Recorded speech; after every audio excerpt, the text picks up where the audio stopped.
하나님은 선하십니다. 언제나 선하십니다. 아멘. 오늘도 그 하나님의 선하심과 인자하심이 여러분의 모든 인생을 따라오시기를 축원합니다. 제가 지금 어떤 질병의 이름을 이야기할 텐데 한번 잘 들어보십시오. 저도 너무 어려워서 이게 발음이 잘 될지 모르겠습니다. 파브리병, 마르판 증후군, 크루츠벨트 야코프병, 윌슨병, 그 외에도 참 많이 있는데 여러분 이런 질병이 있다는 걸 아셨습니까? 전 세계적으로 이렇게 희귀한 질병이 7,000가지나 존재한다고 합니다. 아무리 의술이 발달하고 과학이 발달해도 여전히 사람들은 정말 그 질병 가운데서 허덕이고 있는 것을 알 수가 있습니다. 이런 희귀한 질병, 그 이름은 이렇게 밝혀냈습니다. 그런데 그것을 치유할 수 있는 길이 완전히 열린 것은 아닙니다. 예수님 당시에도 많은 병자들이 등장을 합니다. 그런데 그 당시에는 의술도 발달되지 않았기 때문에 그 이름이 무엇인지, 병명이 무엇인지도 모르는 채 그저 고통당하고 있는 사람들이 많이 있었습니다. 오늘 본문에 나오는 베드로의 장모 시몬이라는 이름이 베드로의 옛 이름이거든요. 그 시몬의 베드로의 장모는 열병을 앓았다라고 표현이 되고 있습니다. 그런데 무슨 열병인지, 무엇 때문에 열이 나는지 모르고 그냥 열병이라고 이야기하고 있습니다. 그래서 어떤 신학자는 이것이 말라리아였을 것이라고 추정하기도 합니다. 그리고 각종 많은 병자들, 병의 원인도 무엇이고 정말 어떻게 치유해야 될지도 모르면서 그렇게 시름시름 앓고 있는, 고통 가운데 있는 사람들이 너무나도 많이 있었다라는 것입니다. 그래서 예수님께서 이 땅에 오셔서 하신 사역 중에 가장 중요한 사역이 3대 사역이라고 하는데, 가르치시고 전파하시고 치유하는 사역. 치유는 너무나도 그 당시에 중요한 예수님의 사역이었습니다. 이것은 단지 그 병자들이 고통 가운데, 그 질병 가운데 고통당하는 것이 불쌍해서 치유하신 주님의 마음도 있지만 단지 그 기적을 행하시는데 목적이 있었던 것이 아닙니다. 우리가 계시록 21장에서도 보듯이 하나님의 나라는 죽는 것도 애곡하는 것도 아픈 것도 없는 나라라고 합니다. 예수님이 이 땅에 오셔서 병자들을 치유하시는 기적을 일으키신 것은 하나님의 나라가 우리에게 임하였다라는 증거로 그렇게 치유를 하신 것입니다. 여러분이 예수를 믿는 순간에 여러분 가운데 하나님의 나라가 임하였습니까? 네, 아멘입니다.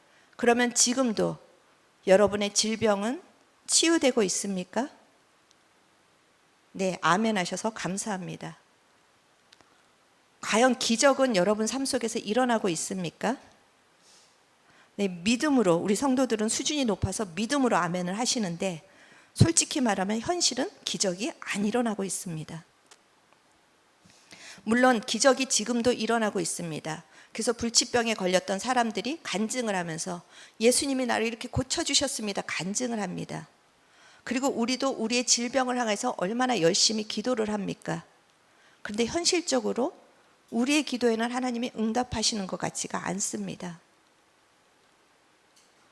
어떤 사람은 기적이 일어나서 암이 고침을 받았다고 하는데 내 가족들은 아무리 우리가 매달려서 기도했는데도 안타깝게도 생명을 잃은 자도 있습니다. 그리고 우리는 결정을 합니다. 내 기도는 안 들어주시는 것이구나. 나에게는 뭐가 문제가 있나? 그리고 더 이상 기도하지 않기로 결정한 많은 사람들이 있습니다. 그리고 질병은 그저 의사가 고치는 것이라고 생각하고 합리적으로 병원에 가면 되지, 병원에서 못 고치면 못 고치는 것이지, 그렇게 기도하지 않는 것이 사실은 우리의 현실입니다. 그럼에도 오늘 이 본문을 통해서 예수님이 우리에게 무엇을 말씀하시기를 원하시는가? 지금 당장 기적이 일어나지 않는다 할지라도 치유를 위해서 기도하라고 하십니다. 야고보서 5장 16절 같이 읽어보시겠습니다. 그러므로 너희 죄를 새로 고백하며 병이 낫기를 위하여 서로 기도하라. 의인의 간구는 역사하는 힘이 큼이니라. 병이 낫기를 위해서 기도하라고 하시죠. 그런데 조금 모순이 있는 것 같습니다. 예수님이 표적은 구하라고 하셨습니까? 구하지 말라고 하셨습니까? 표적은 구하지 말라고 하셨죠. 그 표적을 쫓아다니지 말라고 하셨죠. 그런데 병 낫기는 위해서 기도하라. 이것도 표적 아닙니까? 당시에 병이 나려면 그거는 기적적인 일입니다. 지금처럼 의술이 발달하고 의사가 있었던 것도 아닌데, 그런데 병 낫기를 위해서 기도하라. 그거는 표적을 구하지 말라는 말과 상충되는 것 같습니다. 그렇다면 예수님께서는 표적은 구하지 말라고 하면서 왜 병 낫기를 위해서는 기도하라고 우리에게 명령을 하셨는가? 오늘은 그 이유에 대해서 세 가지로 살펴보면서 우리가 어떤 질병이든지 주님 앞에 들고 나아가서 기도하고 고침받는 복된 주일이 되기를 주님의 이름으로 축원합니다. 첫 번째로 우리에게 병 낫기를 위해서 기도하라고 하신 이유는 주님의 나라를 섬기기 위해서는 치유받아야만 한다는 것입니다.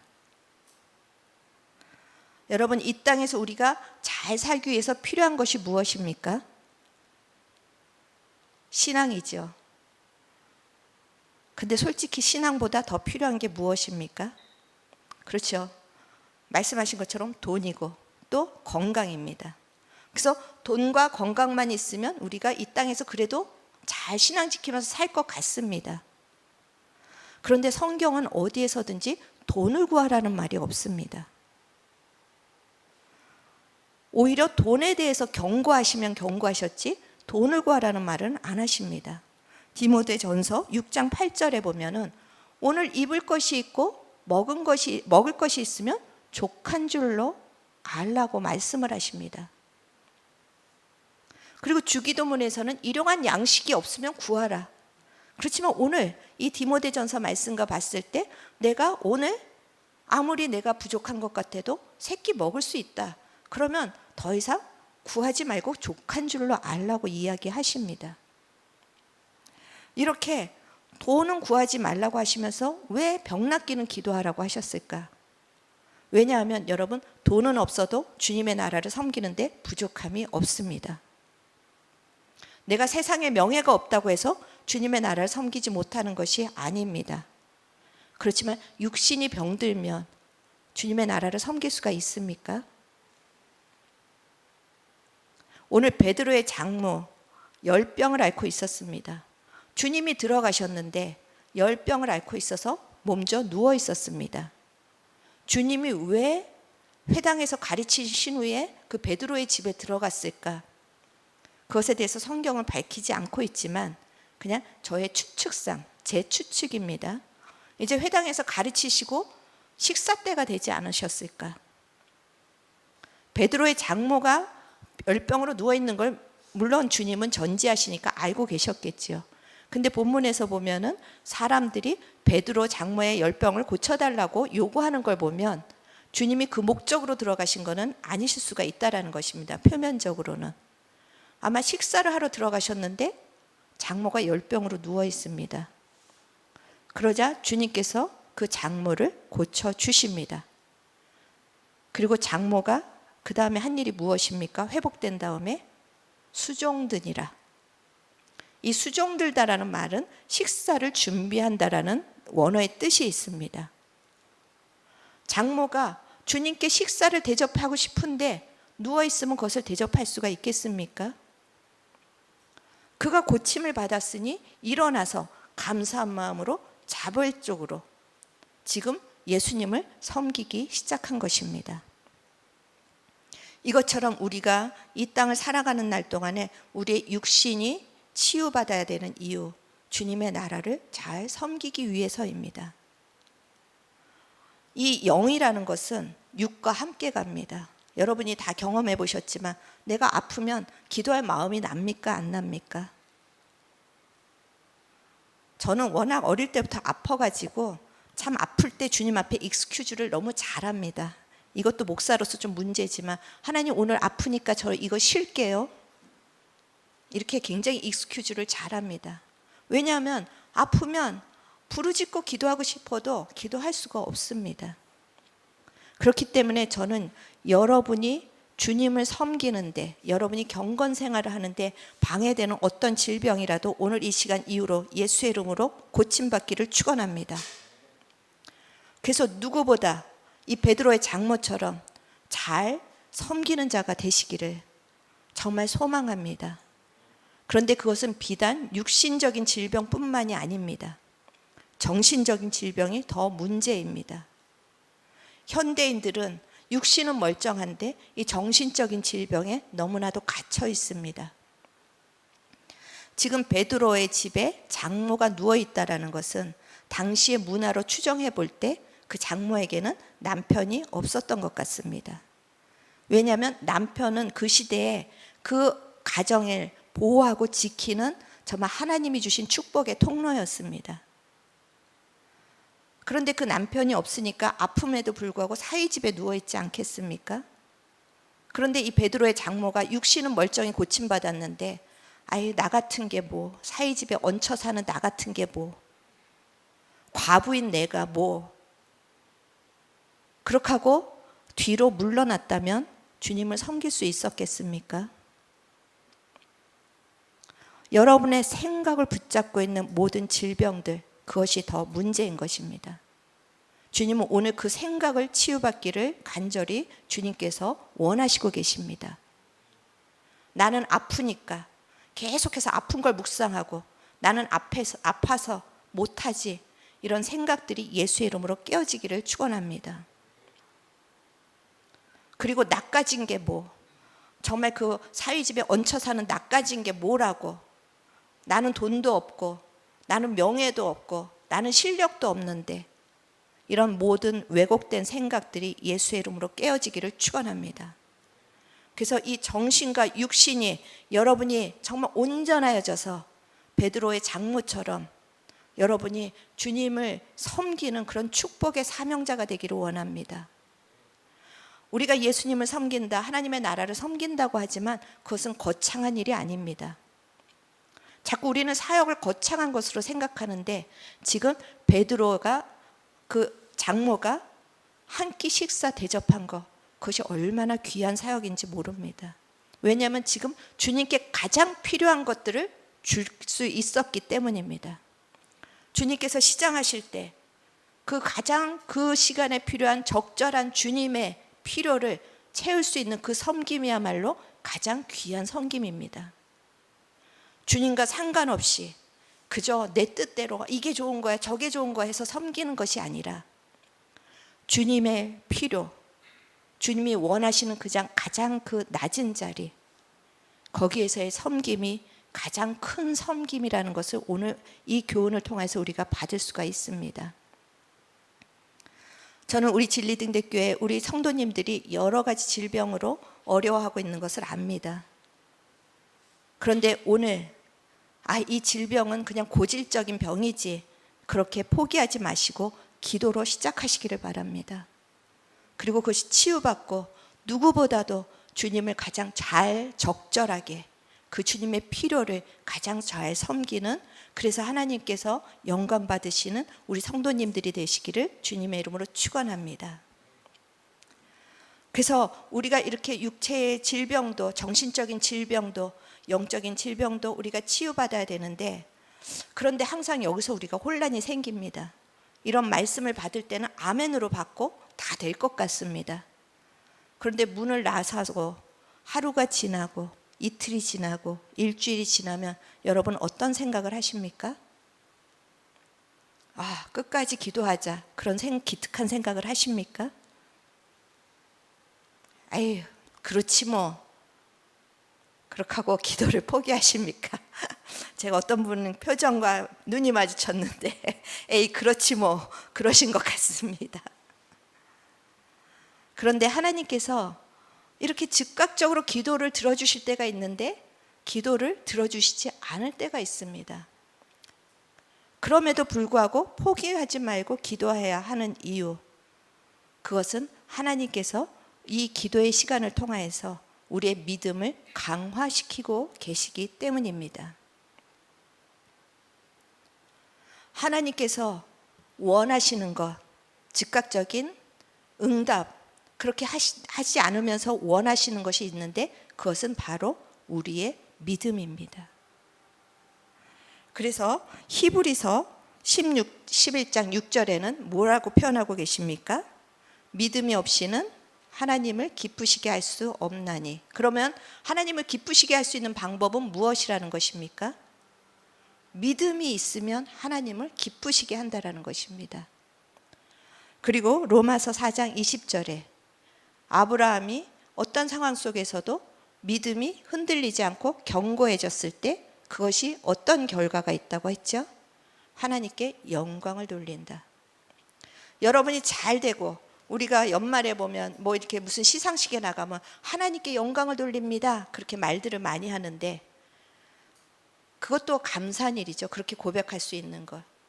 그런데 내가 보이지 않는 상황 속에서 내가 원하는 대로 되지 않을지라도 지체될지라도 하나님이 나에게 가장 선한 길로 인도하신다라는 그 믿음이 가장 하나님을 기쁘게 하고 하나님께 영광을 돌리는 것입니다. 그래서 하나님께서는 때로 우리를 시간을 지체하시면서 이 믿음을 키우시는 시간으로 삼을 수가 있다라는 것입니다. 이렇게 어떠한 상황 속에서도 흔들리지 않고 하나님께 영광을 돌린 아브라함뿐만이 아니라 우리가 잘 알고 있는 바울이 있습니다. 우리 고린도 후서 12장 7절에서부터 9절까지 한번 같이 읽어보시겠습니다. 여러 계시를 받은 것이 지극히 크므로 너무 자만하지 않게 하시려고 내 육체의 가시 곧 사탄의 사자를 주셨으니 이는 나를 쳐서 너무 자만하지 않게 하려 하심이라. 이것이 내게서 떠나가게 하기 위하여 내가 3번 주께 간구하였더니 나에게 이르시기를 내 은혜가 내게 족하도다. 이는 내 능력이 약한 데서 온전하여짐이라 하신지라. 그러므로 도리어 크게 기뻐함으로 나의 여러 약한 것들에 대하여 자랑하리니 이는 그리스도의 능력이 내게 머물게 하려 함이라. 아멘. 여기서 지금 바울에게는 육체의 가시가 있었다고 합니다. 여러분, 그 손에 가시가 박혔을 때 어떻습니까? 계속 걸리적거리고 신경 쓰이죠. 근데 여기서 육체의 가시라는 가시는 그 조그만 가시가 아니라 거의 막대기급의 가시. 우리가 주님의 가시면류관 할 때도 그 가시, 큰 가시를 얘기합니다. 이 큰 가시가 몸에 박혀 있으니 얼마나 불편하겠습니까? 바울이 자신의 이 질병을 육체의 가시라고 표현한 거 그만큼 불편하고 그만큼 힘들다라는 것을 표현을 한 것입니다. 그 육체의 가시가 무엇이었는지 학자들은 안질이라고 설명을 합니다. 눈의 질병이었던 것입니다. 그러니 그 눈의 질병이 있으면 바울이 글자를 크게, 그래서 다른 성경에 살펴보면 글자를 크게 써서 뭐 이렇게 그런 표현도 있는데 얼마나 생활하는데 불편함이 있었겠습니까? 그리고 사람들한테 얼마나 조롱을 받았겠습니까? 자기 안에 혼란이 있었을 것 같습니다. 다른 사람은 바울의 손수건만 만져도 치유를 받았습니다. 그런데 정작 자기의 병은 고치지를 못하고 있습니다. 아니, 내가 다른 사람을 위해서 기도할 때는 이렇게 기적이 나타나는데 왜 나의 문제는 해결이 되지 않을까? 그래서 주님 앞에 3번 간구했다고 표현을 하는데 이 3번이라는 게 딱 3번 기도했다라는 내용보다는 3이라는 숫자가 그 유대인들한테는 완전한 숫자, 충분한 숫자가 3이라는 숫자가 갖는 의미입니다. 그러니까 아마 주님 앞에 충분히 기도했을 것입니다. 하나님, 이 육체의 가시, 내 안질만 고쳐주시면 제가 좀 더 하나님의 나라를 위해서 열심히 할 수 있는데 하나님, 이거는 왜 안 고쳐주십니까? 다른 사람은 고쳐주시면서 내 손을 통해서 다른 사람은 고침을 받고 내 말을 통해서 다른 사람은 고침을 받는데 나에게 일어나는 이 일은 무엇입니까? 아마 하나님 앞에 그렇게 기도했을 것입니다. 그러나 어느 날, 어느 순간, 기도하는 순간 이제 하나님의 응답이, 말씀이 들리기 시작합니다. 첫 번째, 그 말씀이 무엇입니까? 첫 번째, 이것은 네가 교만하지 않게 하기 위한 나의 안전장치다. 네가 지금 주님으로부터 받은 은혜가 너무 많은데 이것마저 응답을 받으면 네 영혼이 교만하게 될 것을 내가 알기 때문에 너에게 이것을 허락하지 않는다. 너를 낮추기 위한 차에 브레이크가 있듯이 너의 인생을 안전하게 하기 위한 내 브레이크다. 바울은 이것을 들었습니다. 그리고 두 번째, 내 은혜가 내게 족하다. 내가 주는 은혜로 이 불편함은 넉넉히 이길 수 있다라는 것입니다. 그리고 세 번째, 나의 능력이 너와 함께 머물고 있다. 내가 너의 이 애절한 이 간절한 기도를 듣지 않는 것은 이것은 너의 영혼을 위한 안전장치이고, 내가 주는 은혜로 너는 이것을 충분히 이길 수 있고, 또 이것 때문에 네가 나에게 머물고 내 능력이 너에게 머물고 있는 이 나의 정말 더 신비하고 선하신 뜻이 있다. 바울이 이것을 깨달은 순간 그는 어떻게 하기로 결정합니까? 도리어 내가 크게 기뻐한다. 도리어가 아니라 아까 목사님도 오히려라는 말을 쓰셨는데 이 도리어가 오히려라는 표현입니다. 내 이 육체의 가시는 너무 힘들지만 오히려 나는 기뻐한다. 왜냐하면 주님이 나와 더 가까이 계시기 때문에. 내 육체의 가시 때문에 내가 낙심했지만 도리어 나는 이제 기뻐하기로 결단한다. 내 육체의 가시가 너무 힘들어서 내가 혼란스러웠지만 나는 오히려 이것을 이제 숨기지 않고 이것이 있음을 사람들 앞에 자랑하겠다. 저는 주님께 여러분이 여러 가지를 기도하고 또 특별히 치유에 대해서 기도했는데 응답하지 않으셨다면 오늘 도리어 기뻐하시기를 축원합니다. 도리어 자랑하시기를 바랍니다. 여러분이 힘들지라도 주님이 누구보다도 여러분 가까이에서 함께 계시고 있음을 믿으시기 바랍니다. 오히려 히스기야는 주님 앞에 15년 정말 다시 살게 해달라고, 죽을 병이 걸렸을 때 다시 살게 해달라고 간절히 매달려서 15년의 생명을 연장받습니다. 그런데 그는 육체의 질병은 고침받았지만 그 후에 교만해져서 마치 자기에게 있는 것이 자기로부터 비롯된 것 같이 이방인에게 다 까발려서 자랑을 합니다. 그리고 이스라엘을 전쟁이라는 공경에 빠뜨리게 합니다. 한 사람은 육체의 질병은 고침받지 못하였지만 겸손했습니다. 한 사람은 육체의 질병을 치유받았지만 교만해졌습니다. 한 사람은 바울은 육체의 질병을 고침받지 못하였지만 그에게서 능력이 떠나지 않았습니다. 생명이 떠나지 않았습니다. 그런데 히스기야에는 육체의 질병을 받았지만 생명이 떠나고 능력이 떠났습니다. 여러분, 어느 것이 더 복이 있습니까? 여러분이 응답받지 못한 모든 문제를 믿음의 눈으로 보시기를 축원합니다.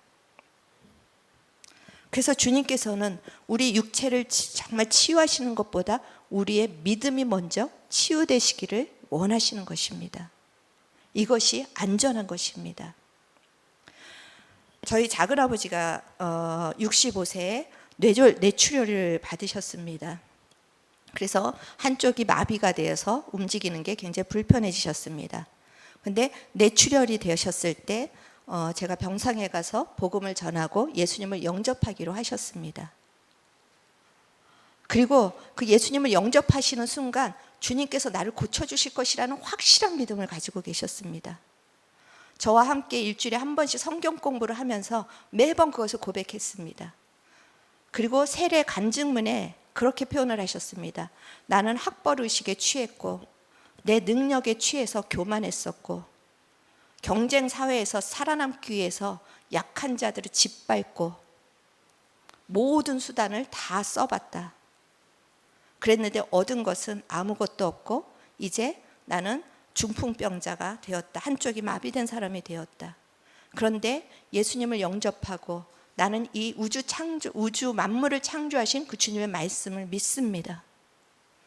그리고 그 말씀대로 될 것을 저는 믿습니다. 그런 세례 간증도 강단 앞에서 정말 발표하셨습니다.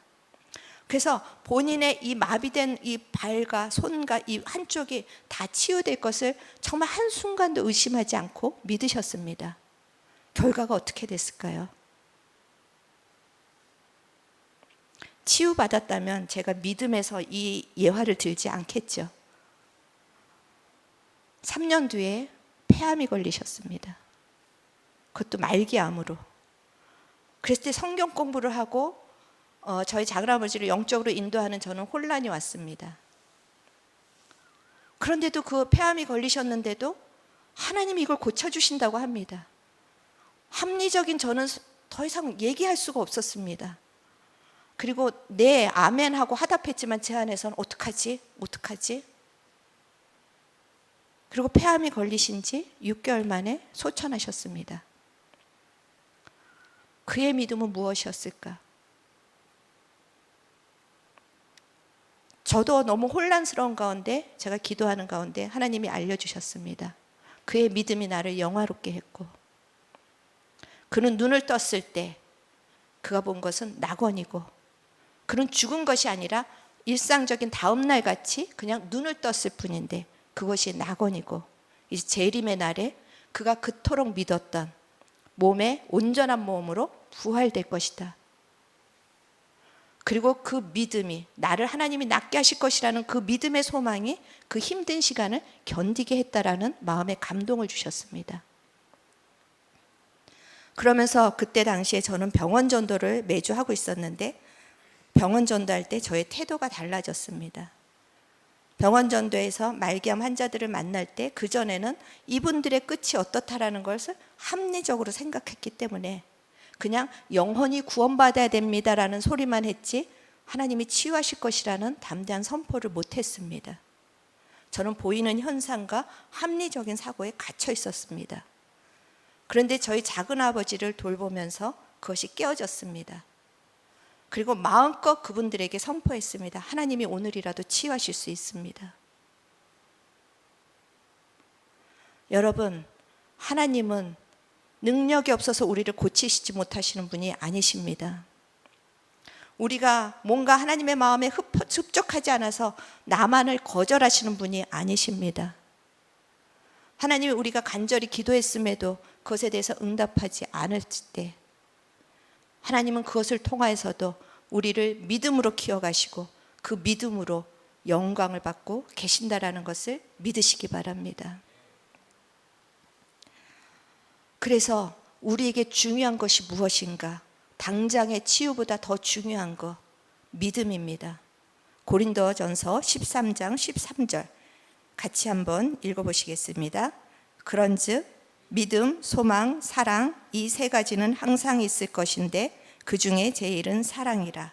여기서 우리에게 항상 있을 것, 그것이 뭐라고요? 믿음, 소망, 사랑. 나사로가 죽었던 나사로가 살아났습니다. 그런데 나사로가 항상 있습니까? 죽었다가 치유받았는데 결국 또 죽었습니다. 우리가 육신을 치유받으면 좋지요. 그런데 결국은 또 죽습니다. 하나님께서는 이 썩어질 것들을 우리에게 주시기를 원하는 것이 아니라 영원히 남는 것, 이것을 우리에게 주시기를 원하십니다. 내가 그렇게 간절히 내 가족의 건강을 놓고 내 가족의 치유를 놓고 기도했는데 하나님이 데려가셨습니다. 저는 이것을 믿음의 관점으로 보시고 그 믿음으로 그분들의 죽음도 영화롭게 여러분이 바꾸시기를 축원합니다. 믿음이 남는 것입니다. 천정은 자매라고 제가 가끔씩 예를 드는 그 자매 유방암에서 의사들이 더 이상 방법이 없습니다. 몇 개월 못 갑니다. 그런데 지금 12년째 13년째 살고 있습니다. 그러면서 항암을 131번 이상으로 지금 항암 치료를 하고 있습니다. 그러면서 간증할 때 그런 말을 합니다. 내가 간절히 기도했는데 암이 또 전이 된 걸로 주님께서 응답하셨습니다. 간절히 기도했으면 암이 떠나야 되는데 암이 기도할 때마다 암이 전이 되는 걸로 응답을 하셨다는 거예요. 그리고 지금은 온몸에 고관절, 뼈 하나하나 암이 전이 돼서 성한 데가 아무것도 없다고 하는데도 살아 있습니다. 그리고 병원에서 암 환자들을 전도하면서 그들에게 소망을 주고 있습니다. 그러면서 얘기하는 것이 있습니다. 내가 이 땅에 살아봤자 얼마나 길게 살아도 100년을 못 넘길 텐데 나는 영원히 사는 나라에서 그것이 더 가치 있기 때문에 지금 내가 암에 걸린 거 괜찮습니다. 여러분이 주님 앞에 갈 때 건강한 몸으로 가는 게 아닙니다. 이제 정말 나이가 점점 들면서 우리 연세 드신 분들 알지 않습니까? 이제 이것도 고장나고 맨날 만나면 신세 타령, 건강 타령하기에 바쁜 나이입니다. 그걸로 주님 앞에 가는 거 얼마나 부끄럽겠습니까? 믿음을 가지고 가시기를 소망합니다.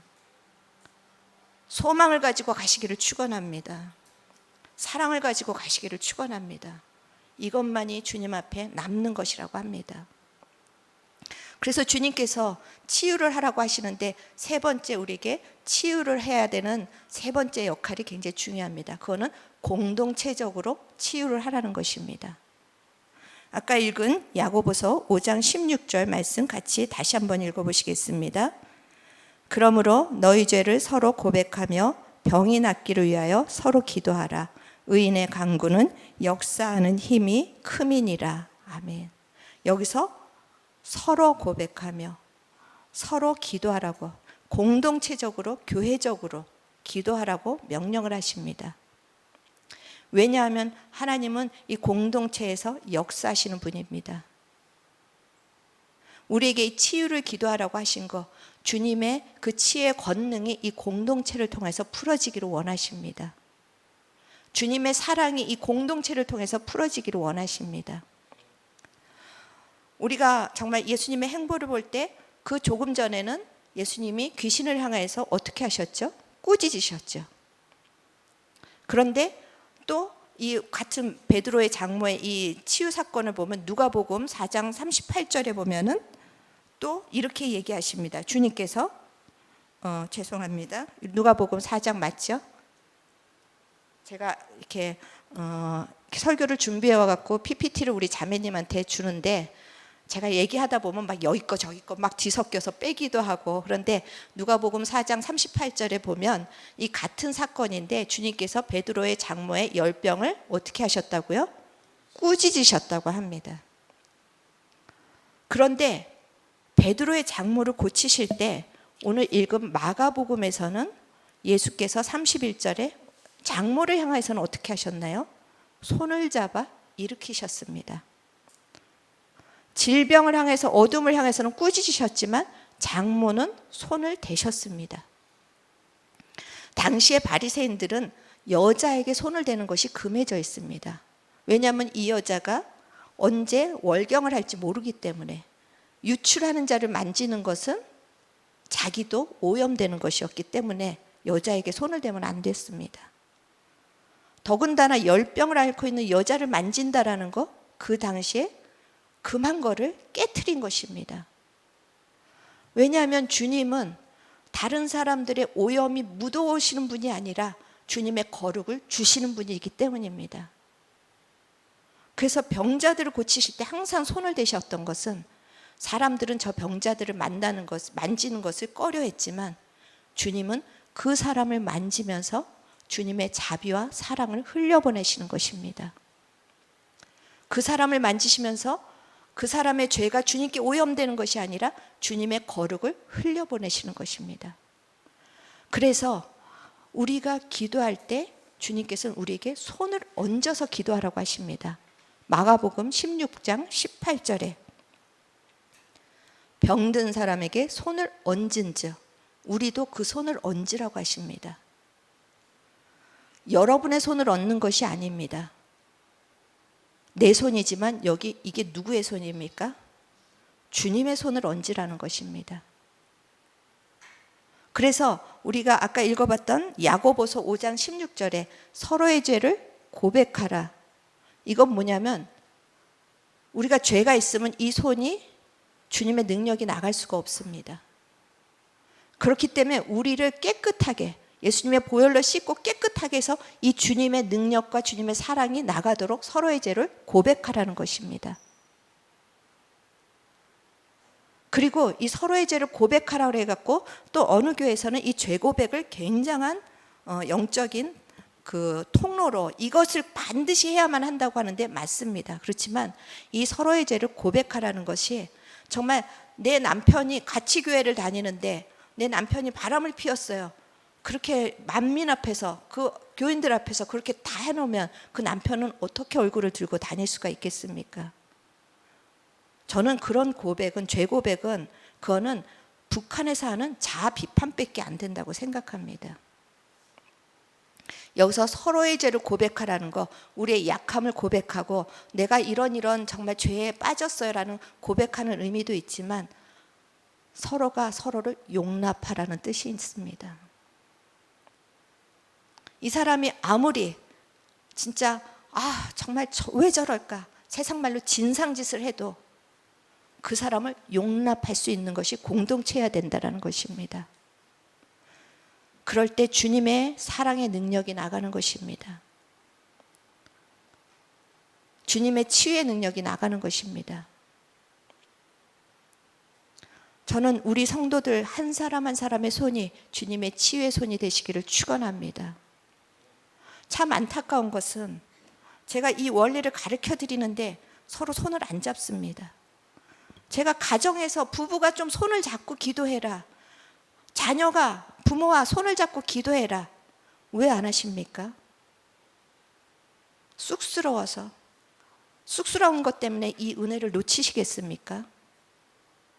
손을 잡을 때 그냥 인간적으로 손을 잡는 게 아닙니다. 저도 백집사 손 잡기 싫습니다. 얼마나 기도할 때 제세를 부르는지 모르겠습니다. 오늘 기도 길게 하면 안 된다. 오늘은 하루 쉬어야 된다. 죄송합니다, 백집사님.